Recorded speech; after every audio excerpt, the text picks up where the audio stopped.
Je veux me réveiller. Je n'y arrive pas. La plupart du temps, je ne sais pas où je suis. Mais il m'arrive aussi de me croire autre part. J'ai l'impression que je vais mourir si je ne me réveille pas sur le champ. À Uskudar, dans la maison au bord de la mer, je m'asseyais dans mon lit. Et le cœur serré, j'écoutais ahaner les bateaux à moteur, battant la nuit, qui s'en allaient dans un voyage sans début et sans fin.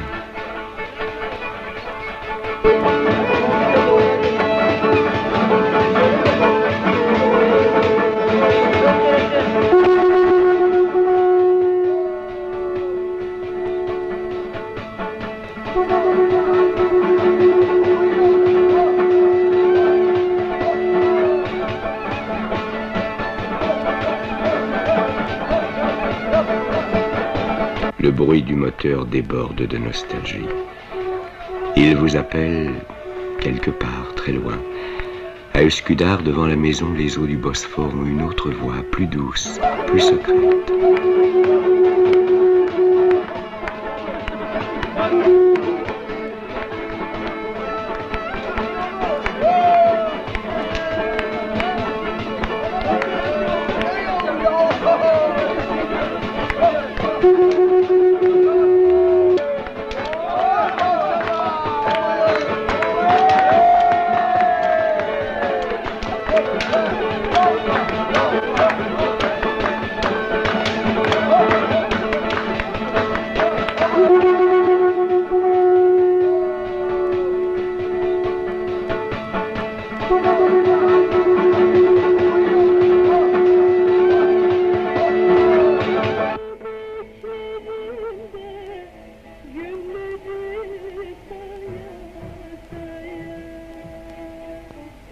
Les pluies de printemps tombent sur Istanbul. Elles sont tièdes à présent.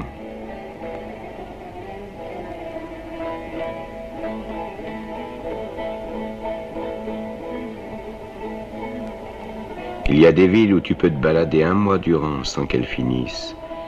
J'aurais dû aller là-bas voir ce qu'il en est du monde.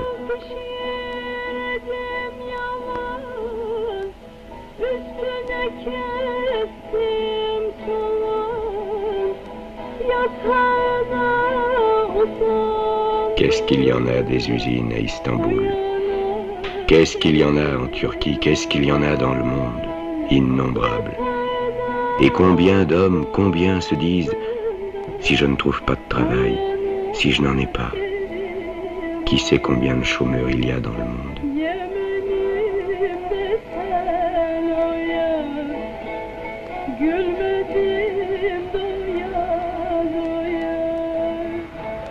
Les pluies de printemps pleuvent sur les coupoles de la grande mosquée, sur les capuchons des minarets, sur la corne d'or, sur les chalands.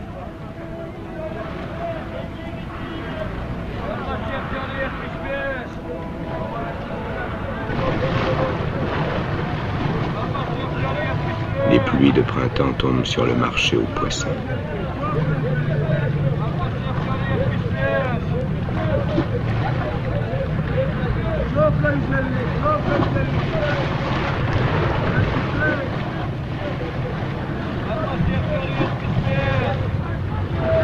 Les pluies de printemps pleuvent sur le pont de Galata.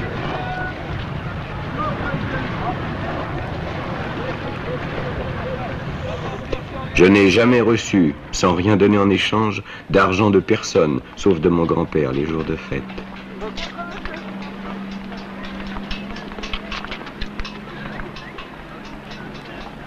Les gens qui passent ne nous regardent même pas.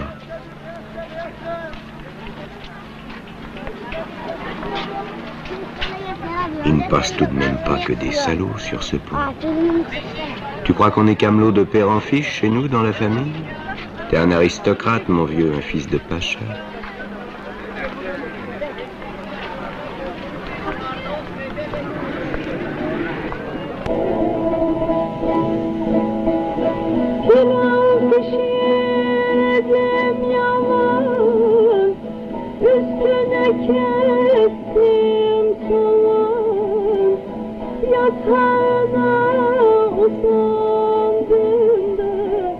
Uyanıp gelir maison de bois, moucharabier. Une bise tiède gonfle les rideaux de tulle. La maison est silencieuse. À un virage quelque part, une voiture grince. Les rues sont désertes. C'est l'heure de la sieste.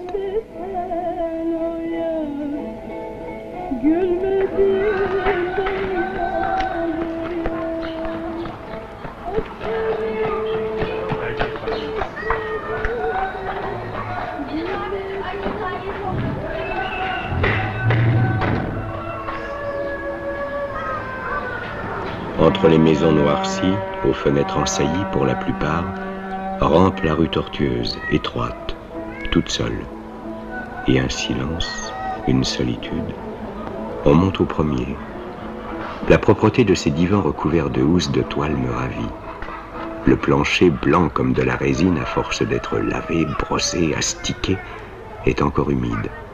Ça sent le savon des Dyrnées, il me semble. La lavande et le bois de sapin mouillé.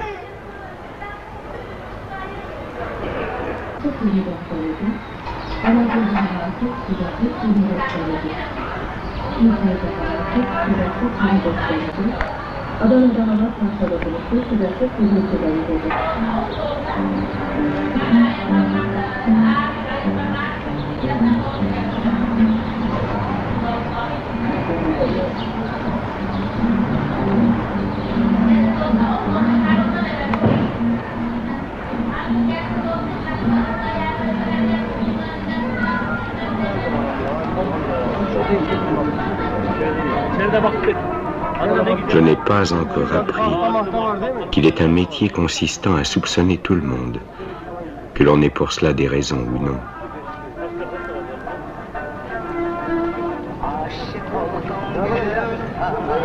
Ce doit être si triste de se sentir étranger quelque part. À moi, ça ne m'est pas arrivé.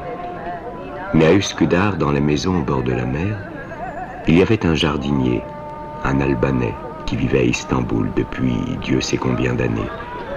C'est un bien beau pays, répétait-il. Dieu vous le garde. Mais pour moi, c'est la migrance. Et j'ai bien peur de mourir sans revoir mon pays.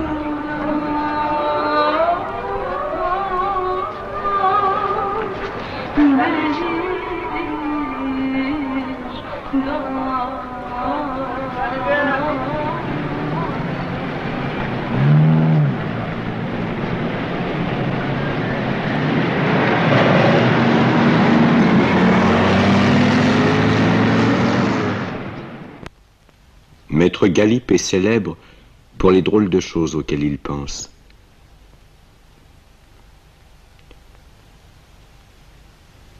Si je pouvais chaque jour manger des gaufrettes, se disait-il à 5 ans.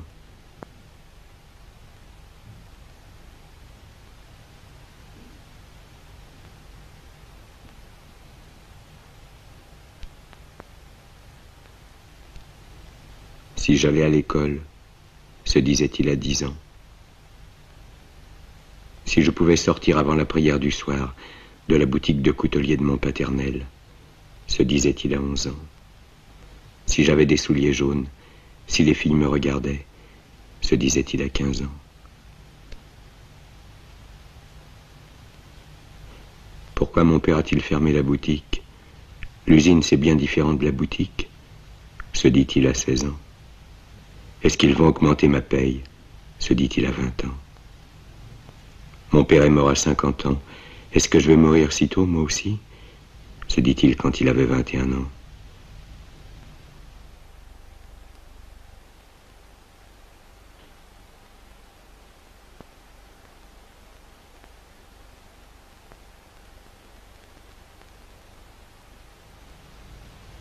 Et si je n'ai pas de travail?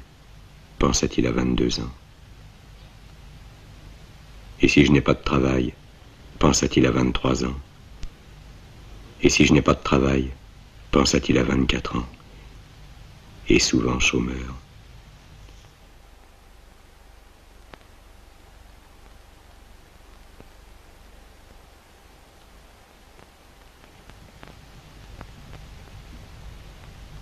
Jusqu'à l'âge de 50 ans, il se dit, et si je ne trouve pas de travail? À 51 ans, il se dit, J'ai vieilli. J'ai vécu 1 an de plus que mon père. Et maintenant, il a 52 ans. Il est chômeur. Et en ce moment, il s'est laissé prendre par la plus bizarre des idées. À quelle heure vais-je mourir? Est-ce que j'aurai une couverture sur moi quand je mourrai?